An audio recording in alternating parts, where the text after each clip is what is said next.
Hello friends, welcome to Nivis Menu Cart. இந்த வீடியோல ரொம்ப டேஸ்டான cheesy corn sandwich எப்படி பண்றதுன்னு பார்க்கலாம்.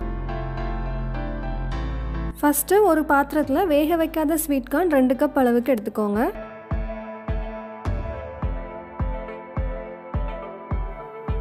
இது கூட 1 கப் அளவுக்கு பால் ஆட் பண்ணிட்டு அடுப்பை ஹை ஃப்ளேம்ல வச்சுக்கோங்க. நான் இதுல காய்ச்சாத பால் தான் ஆட் பண்ணிருக்கேன். அதனால இந்த பால் நல்லா இப்ப கொதிக்கட்டும். இது கொதிச்சதுக்கு அப்புறமா அடுப்பை லோ ஃப்ளேம்ல வச்சிட்டு 2 நிமிஷத்துக்கு இந்த கார்ன் இந்த பால்லையே வேகட்டும். இப்போ நல்லா வெந்துடுச்சு. அடுப்பை ஆஃப் பண்ணிட்டு இதை நல்லா ஆற விட்டுருங்க.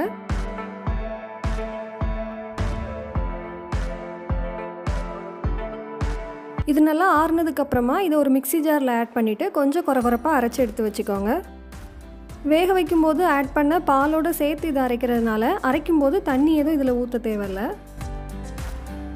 இப்போ ஒரு கடாயில் 1 டீஸ்பூன் அளவுக்கு பட்டர் ஆட் பண்ணிக்கோங்க. இது உருகுனதுக்கு அப்புறமா நம்ம அரைச்சி வச்சிருக்கிற அந்த கார்ன் பேஸ்ட் இதில் ஆட் பண்ணிக்கலாம்.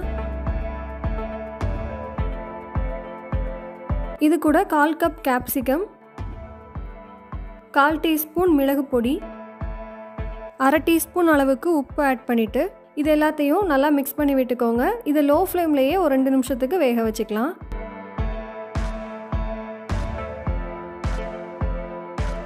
இப்போ இந்த கேப்சிகம் எல்லாம் நல்லா வெந்துடுச்சு.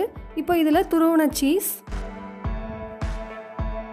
அதுக்கப்புறம் கொஞ்சமாக லெமன் ஜூஸ் ஆட் பண்ணிக்கோங்க. அவ்வளோதான். இப்போ அடுப்பை ஆஃப் பண்ணிவிட்டு இதை நல்லா ஒரு வாட்டி மிக்ஸ் பண்ணிக்கலாம்.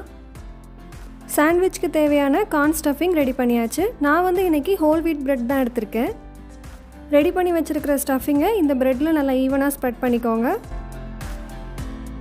இப்போ இதை 2 பக்கமும் நல்லா ரோஸ்ட் பண்ணிக்கலாம்.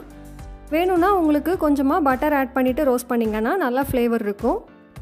அவ்வளோதான், சாண்ட்விச் ரெடி ஆகிடுச்சு. இது கூட சர்வ் பண்ணுறதுக்கு டொமேட்டோ கெச்சப் ரொம்ப நல்லாயிருக்கும். வீட்டிலையே எந்த ஒரு ப்ரிசர்வேட்டிவ் இல்லாமல் டொமேட்டோ கெச்சப் எப்படி ரெடி பண்ணுறதுன்னு ஒரு வீடியோ ஆல்ரெடி போட்டிருக்கேன். அதுக்கான லிங்க் டிஸ்கிரிப்ஷன் பாக்ஸ்லேயும் கார்ட்லேயும் இருக்கும், பார்த்துக்கோங்க. நீங்களும் இந்த டேஸ்டான சீஸி கார்ன் சாண்ட்விச் ரெசிபியை ட்ரை பண்ணி பார்த்துட்டு எப்படி இருந்துச்சுன்னு கமெண்ட் செக்ஷனில் சொல்லுங்கள். இந்த வீடியோ உங்களுக்கு பிடிச்சிருந்தா லைக் பண்ணுங்கள், ஷேர் பண்ணுங்கள். இன்னும் இது மாதிரி நிறைய ரெசிபிஸ் பார்க்க நிவிஸ் மெனு கார்ட் சேனலை சப்ஸ்கிரைப் பண்ணிக்கோங்க. பக்கத்தில் இருக்க பெல் ஐக்கானையும் கிளிக் பண்ணிக்கோங்க. தேங்க்யூ.